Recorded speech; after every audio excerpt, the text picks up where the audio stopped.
Untuk memperbaharui informasi mengenai kasus penganiayaan yang dilakukan oleh anak pejabat Ditjen Pajak, kita bergabung dengan Ikra Anggana dan Anggia Eboni yang berada di Rumah Sakit Mayapada. Terlebih dahulu kita ke Ikra yang berada di tempat kejadian peristiwa tersebut di Pesanggerahan. Ikra, bagaimana suasana sebelum nantinya terjadi rekonstruksi di sana?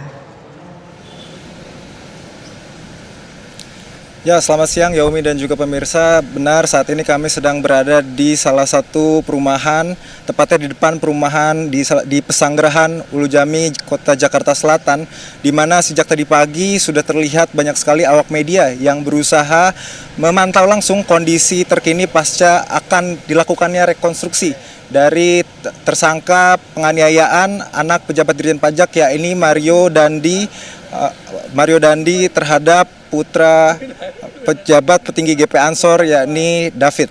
Dan pemirsa, untuk informasi terbarunya, di mana rekonstruksi akan dilakukan pada pukul 1 waktu Indonesia Barat, atau tadi kami mengkonfirmasi kepada Kabid Humas Polda Metro Jaya, Kombes Pol Truno Yudo, di mana menjelaskan bahwa rekonstruksi akan digelar pada pasca bada sholat Jumat, yang artinya sekitar pukul 1 sampai 2 waktu Indonesia bagian Barat, di mana bisa Anda saksikan di layar kaca Anda. Ini kami tadi awak media sejak dari pagi berada di depan perumahan ini dan kami masih belum mendapatkan akses untuk masuk. Di mana untuk TKP-nya sendiri, pemirsa, ini tepat 500 meter berada di dalam perumahan yang ada di belakang saya ini.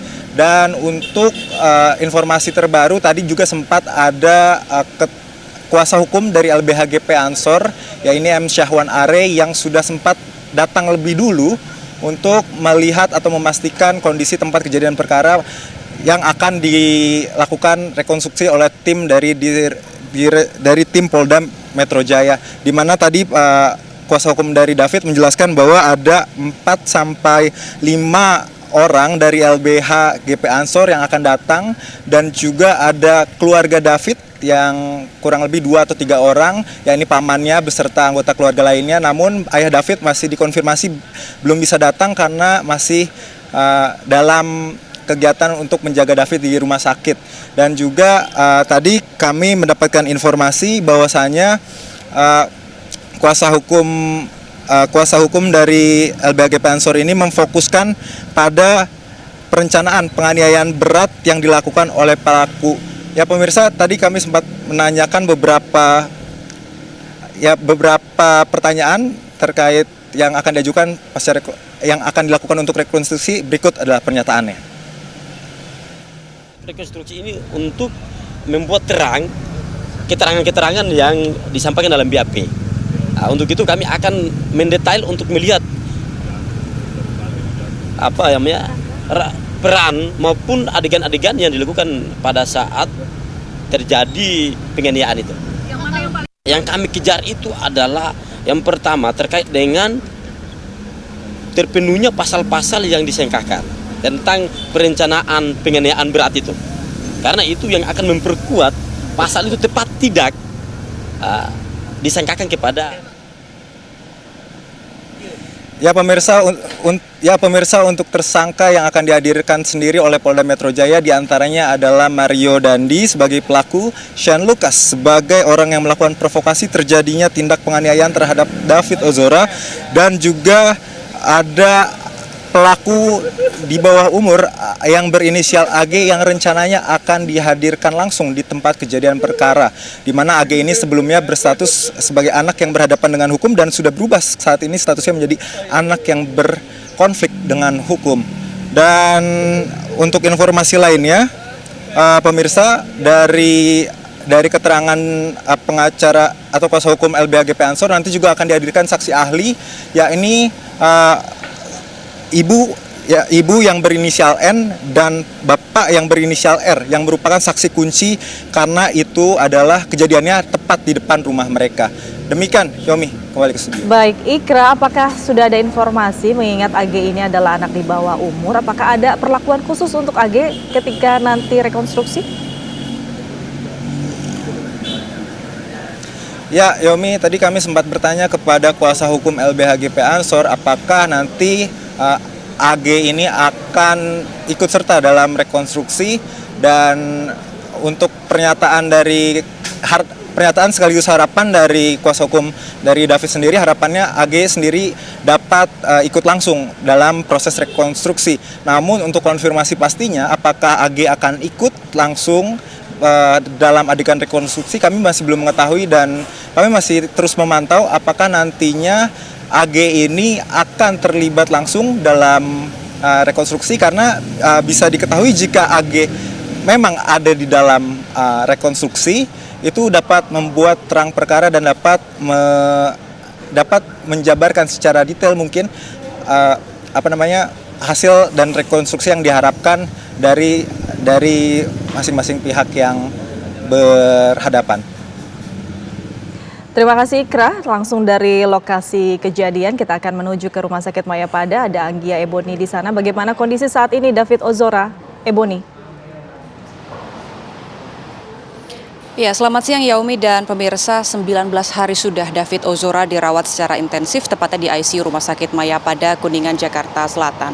Nah, kondisinya hingga hari ini sebenarnya David belum sepenuhnya sadarkan diri, tetapi setidaknya menurut tim dokter David sudah melewati masa kritisnya. Dan walaupun memang belum sepenuhnya sadarkan diri, tetapi sudah ada perkembangan positif yang dialami David. Ia sudah bisa merespons gerakan maupun suara, kemudian matanya juga sudah bisa terbuka, namun ia masih belum bisa mengenali secara penuh orang-orang di sekitarnya. Nah, rencananya hari ini tim dokter akan melakukan metode table tilting atau menaikkan, memposisikan kasur agak tegak ataupun agak posisi duduk sehingga nantinya dengan posisi ini diharapkan David bisa lebih sering membuka matanya dan diharapkan proses pengembalian kesadaran diri bisa lebih baik lagi. Kemudian juga selain itu biasanya sejak pagi hingga sore hari David menjalani fisioterapi walaupun ia masih terbaring di tempat tidur di ruang ICU, namun ia menjalani fisioterapi dengan menggerakkan tangan dan kakinya. Selain itu juga kalau kita lihat di akun Twitter pribadi dari ayah David Ozora, Jonathan Latumahina, ini nampak video-video yang melihatkan bagaimana sang ayah begitu setia menemani sang anak. Kemudian juga Jonathan ini kerap mengingatkan sang anak untuk sabar dan juga mengucap istighfar, karena kita tahu bahwa emosi yang terakhir dialami David adalah emosi marah saat itu ia mengalami penganiayaan. Selain itu juga pihak keluarga membantu memperdengarkan David kepada alunan lagu, kemudian salawat, dan untuk genre ataupun aliran lagu yang diperdengarkan ini juga adalah aliran heavy metal. Ini memang sengaja dipilih karena aliran tersebut adalah aliran yang biasa ataupun sering didengar David dan memang David sukai. Nah, sebagai informasi Yaumi dan pemirsa, David Ozora ini statusnya adalah korban yang dilindungi oleh LPSK, Lembaga Perlindungan Saksi dan Korban. Jadi untuk hak-hak prosedural, kemudian juga perawatan medis dan nantinya juga rehabilitasi psikologis, ini nanti akan diberikan oleh pihak LPSK. Nah, untuk kondisi terkini hingga siang ini kami pantau tidak ada atau belum ada rencana kedatangan tokoh ataupun pejabat yang akan menengok langsung menjenguk David di Rumah Sakit Mayapada ini, karena kalau kita lihat selama beberapa pekan terakhir David dirawat di sini, begitu banyak tokoh publik kemudian juga pejabat yang datang langsung untuk memberikan dukungan baik itu kepada pihak keluarga dan juga mendoakan David secara langsung, mulai dari Menteri Agama, kemudian juga Menteri Keuangan, Menko Polhukam, dan terakhir hari Selasa kemarin juga Kapolda Metro Jaya Irjen Fadil Imran juga datang ke sini untuk menjenguk David, dan ia mengungkapkan bahwa kasus penganiayaan ini akan diusut seadil-adilnya. Tentu kita tunggu nanti, karena informasi juga bahwa siang ini akan digelar rekonstruksi langsung di tempat kejadian perkara, dan kita sama-sama menunggu perkembangan yang lebih baik lagi dari kondisi kesehatan David Ozora. Sementara demikian, Yaumi, kembali ke Anda. Anggia Ebony melaporkan langsung dari Rumah Sakit Mayapada, dan sebelumnya ada Ikra Anggana dari lokasi kejadian. Terima kasih rekan-rekan.